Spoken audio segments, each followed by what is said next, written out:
haired hair altogether. This is the right one, and it's a pretty handy trout fly. So here we go, bad haired hair nymph.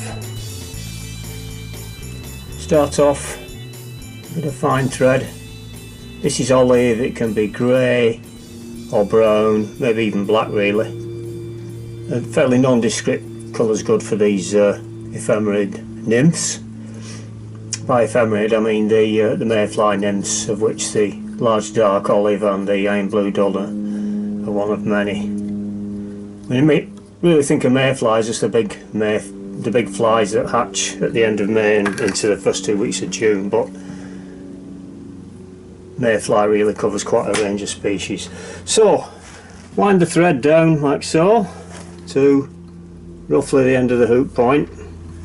I'm going to add a tail, and I'm going to use this monofilament fishing line rather than the what's normally used, which is the pheasant tail. Pheasant tail looks great, but it tends to be bitten off after the first couple of fish, so maximum nylon, nice and brown, and it seems to do the trick. Synthetic and a lot tougher than the feather fibres.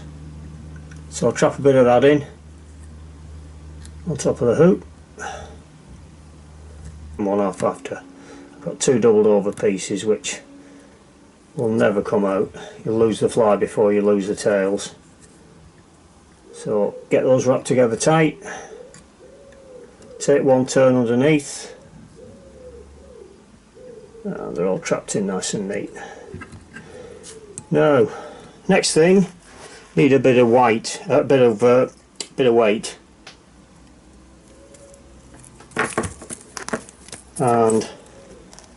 this is what the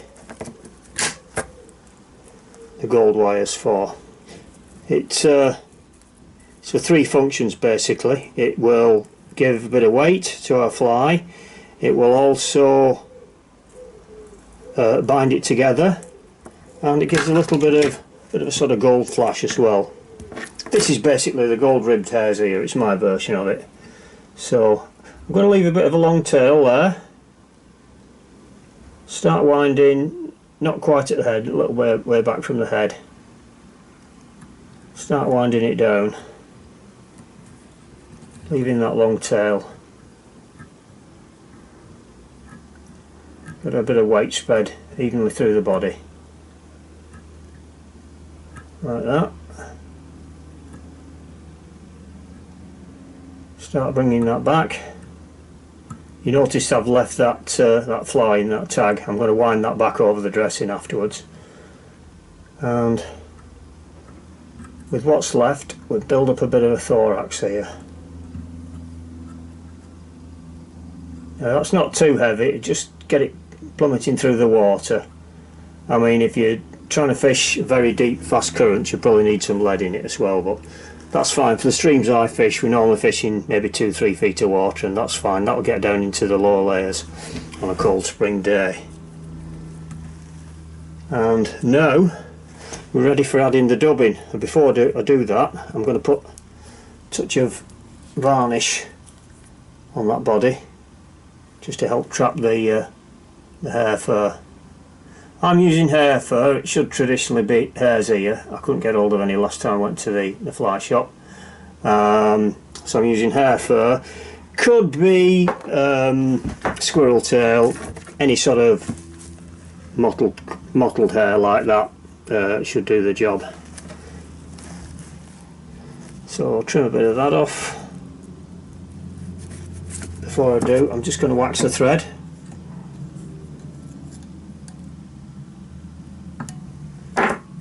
And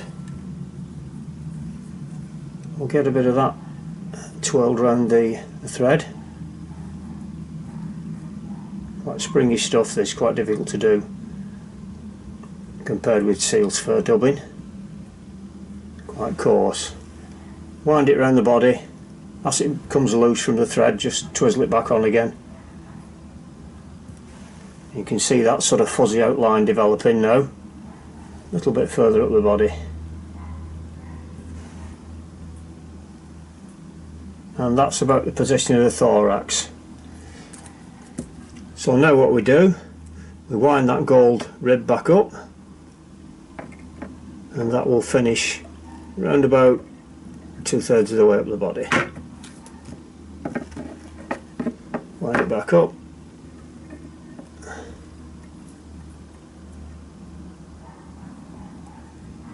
and there's the gold rib in place. So we'll trap that with a couple of turns of silk, and then try and wrap the rest of it around that thorax area. Again, give it a bit of weight. So that's sort of trapping all that that hair fur down now. I've got a needle here. I'm just going to tease a bit of that fur out, and we'll probably trim it down a little bit after. Now the next stage, what I want to get on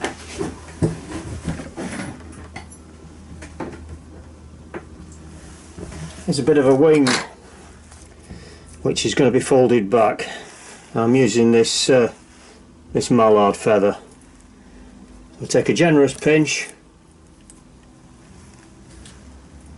cut it off, and I'm going to take this back so that the end of the fibres is somewhere over the middle of the tail. I'm going to trap that in place, 2 turns, and it's taking the sort of look of a sort of setback wet fly. Trim that off. And the next stage, again a little bit of varnish. This time I'm going to use the thinner stuff, the new one. Get some on the end of the pin. Drop that on there. Top back on.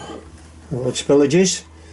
And again I'm going to wind some more hair fur, or dub it I should say, onto that thorax area. Get it on the thread. Little trick you can do is put a bit of varnish on the thread. Actually it seems to hold on a bit better, but all we want is basically a turn just to build up that fuzzy thorax there, like so.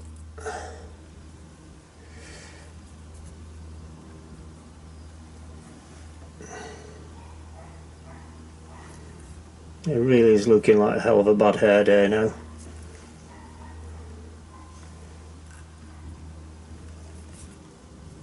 And I'm going to take that thread towards the head now, and we're going to fold that wing case back.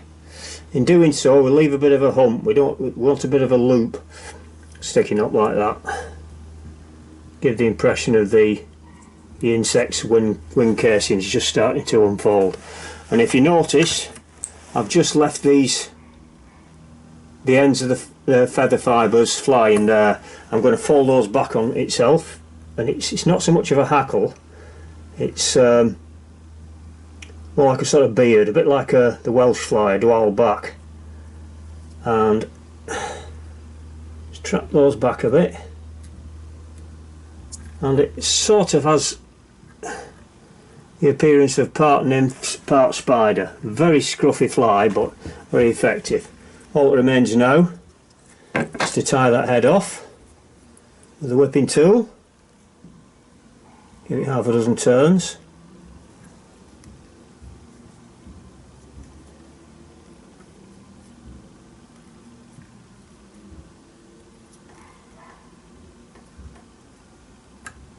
Pull that tight.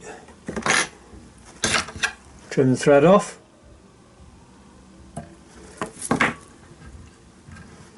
And just trim that body hair back a bit further towards the tail end. But it's important with this to leave a few scraggly ends. It adds to the appeal of the fly, I think.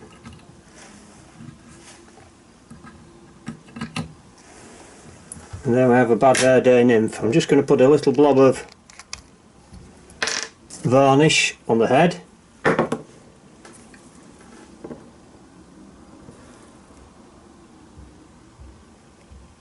Seal that knot off, and I'm going to put another blob of varnish just on that wing casing, give it a sort of bit of a shell back thing going on. Look a bit more like a nymph or an insect trying to hatch, so we've got like a sort of shiny wing case basically.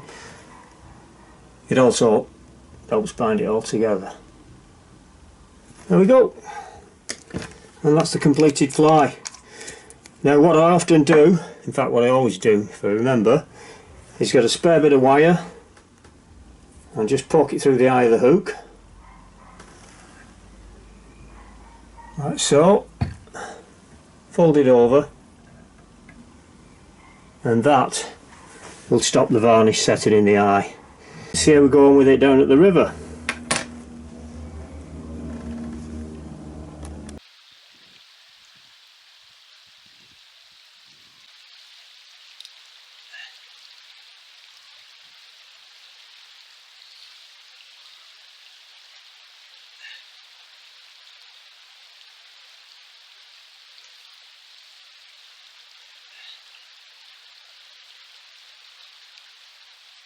Yes!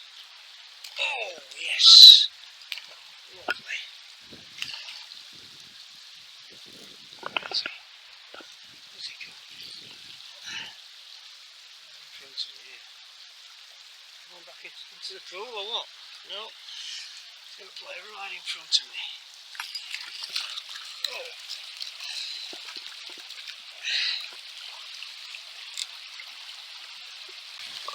That's a pretty chaotic fight. There we go. Nice wild brownie. There we go. Stand firmly in the scissors, BAD HARE.